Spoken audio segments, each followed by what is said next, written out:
यह कहानी एक प्रसिद्ध हिंदी कथा के रूप में प्रचलित है, जिसमें एक साधु और एक विधवा महिला के बीच का संवाद और घटनाएं वर्णित है।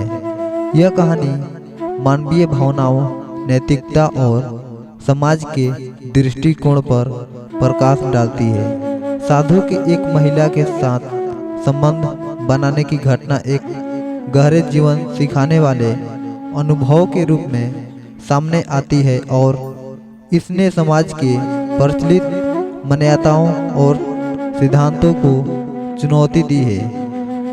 एक साधु किसी गांव में रहता था, अपनी साधना में लीन रहते थे। वे बहुत ज्ञानी और तपस्वी माने जाते थे।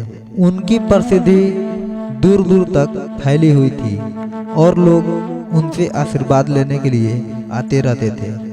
बाबा ने अपना जीवन तपस्या और ध्यान में समर्पित कर दिया था।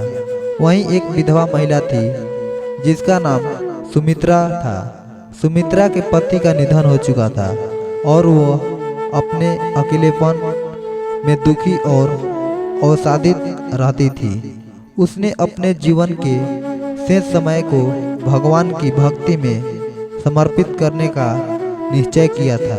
एक दिन उसने सुना कि उसी गांव के बाहर एक साधु बाबा आए हैं जो बहुत ही महान ज्ञानी और तपस्वी हैं। सुमित्रा ने सोचा कि शायद बाबा से मिलने और उनके आशीर्वाद लेने से उसके जीवन का दुख कम हो सके। साधु बाबा की परीक्षा। सुमित्रा बाबा के पास पहुंची और उनसे आशीर्वाद लेने की प्रार्थना की। साधु बाबा ने उसे देखा और उसकी हालत समझी। वह उसके दुख को महसूस करते हुए उससे बोले, तुम्हारी स्थिति बहुत दुखद है। तुम्हारे जीवन में अकेलापन और विषाद है। मैं तुम्हारी मदद कर सकता हूँ, लेकिन इसके लिए तुम्हें मुझसे एक कठिन परीक्षा पास करनी होगी। सुमित्रा ने एक पल भी न सोचा और तुरंत सहमति दे दी।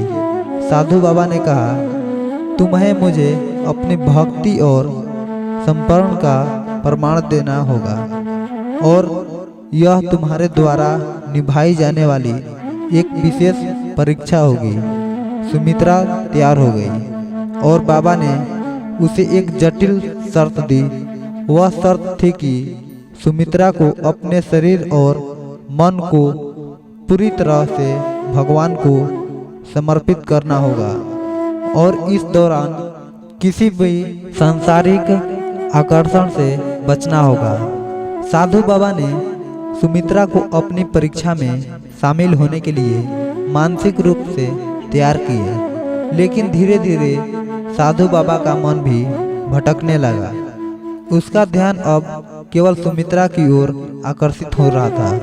एक दिन साधु बाबा ने सुमित्रा से कहा, तुम्हारी परीक्षा की शर्त के अनुसार अब तुम्हें एक और कदम उठाना होगा। सुमित्रा, जो पहले ही बाबा के प्रति नतमस्तक थी, उसकी बातों का पालन करने को तैयार थी। बाबा ने उसे शारीरिक और मानसिक संतुलन को चुनौती देने के लिए कहा। उन्होंने कहा, अगर तुम वास्तव में भक्ति में समर्पित हो तो मुझे यह कदम उठाना होगा।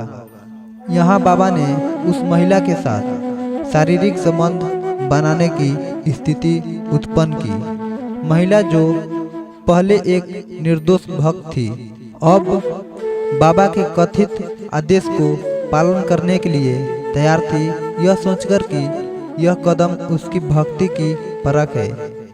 हालांकि सुमित्रा ने बाबा के आदेश का पालन किया, लेकिन उसे जल्द ही पछतावा हुआ।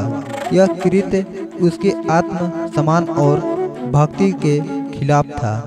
वह इस समय खुद को भ्रमित और दोषी महसूस करने लगी। उसने महसूस किया कि बाबा के आदेश के पीछे कोई सही इरादा नहीं था, बल्कि यह एक पापपूर्ण रास्ता था। इस घटना के बाद सुमित्रा ने बाबा से अपने कृत्य पर सवाल किया और उनसे यह पूछा कि क्या यह सच में भक्ति का हिस्सा था। बाबा, जो पहले अपने आदेश को सही मान रहे थे, अब सुमित्रा के सवालों से घबराए। उन्होंने महसूस किया कि वह खुद भ्रमित हो गए थे और उनकी गलतियों का प्रायश्चित अब आवश्यक था। सुमित्रा ने बाबा से पूछा कि जो उन्होंने किया क्या वह सही था। बाबा ने अपनी गलती स्वीकार करते हुए कहा, मेरे प्रिय, मैंने तुम्हें गलत दिशा में मार्गदर्शन किया। असल में भक्ति का रास्ता आत्मनियंत्रण, सत्य और ईमानदारी का होता है। किसी भी समय शारीरिक आकर्षण को भक्ति का रूप नहीं माना जा सकता। यह केवल स्वार्थ और आत्म मुग्धता का प्रतीक है। सुमित्रा ने बाबा से कहा, अब मैं समझ गई हूँ कि सच्ची भक्ति आत्मिक शुद्धता और निरंतर धर्म का पालन करने में है, न कि बाहरी रूप से किसी के आदेश पर विश्वास करना।